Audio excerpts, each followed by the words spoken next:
On a constaté que le canton de Vaud, depuis des années, jouit d'une bonne prospérité économique, mais que cette prospérité, deux éléments. D'abord, elle n'est pas garantie pour chacune et chacun. Aujourd'hui, on a des personnes qui vivent des situations de fragilité, des situations de chômage, des situations d'exclusion, et donc pour lesquelles il faut agir. Et puis, deuxièmement, cette prospérité, eh bien, il faut l'accompagner, il faut lui donner des conditions cadres qui permettent finalement de la maintenir de manière durable, parce que les courbes ne montent jamais indéfiniment jusqu'au ciel. Et donc, le programme du Conseil d'État, il s'articule sur ces deux aspects. Il faut une prospérité pour tout le monde, et donc il y a un volet qui sera consacré ces 5 prochaines années à renforcer les politiques d'intégration, la politique d'insertion sur le marché de l'emploi, une intensification aussi des réponses pour les élèves en rupture en matière de formation. On sait que c'est le meilleur bagage pour pouvoir accéder ensuite à l'emploi.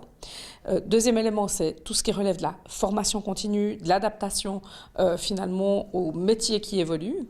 Et puis deuxième élément, eh bien, il faut prendre en considération le fait qu'on a une économie qui se transforme, notamment avec l'émergence de l'économie numérique pour laquelle le Conseil d'État va investir, notamment 75 millions dans les entreprises innovantes en faveur de projets qui sont durables. Donc je dirais que le slogan, on va dire, de ce programme de législature, c'est qu'il faut une prospérité durable et partagée.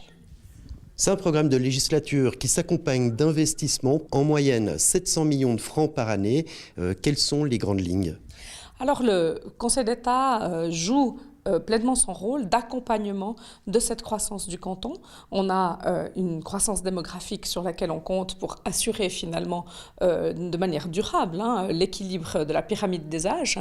On sait qu'on a un vieillissement de la population qui nous attend, et donc le Conseil d'État doit investir, doit continuer d'investir dans les EMS, dans les hôpitaux, doit continuer d'investir dans l'évolution des soins à domicile, des réponses très concrètes qu'on donne pour faire face à ce phénomène important. On doit continuer d'investir également pour renforcer, je disais tout à l'heure, la formation, donc amener des écoles de formation, amener des gymnases au plus proche des régions. On va prochainement construire des gymnases, par exemple à Aigle ou à Échallens, là où il n'y a pas encore de lieu de formation, c'est important.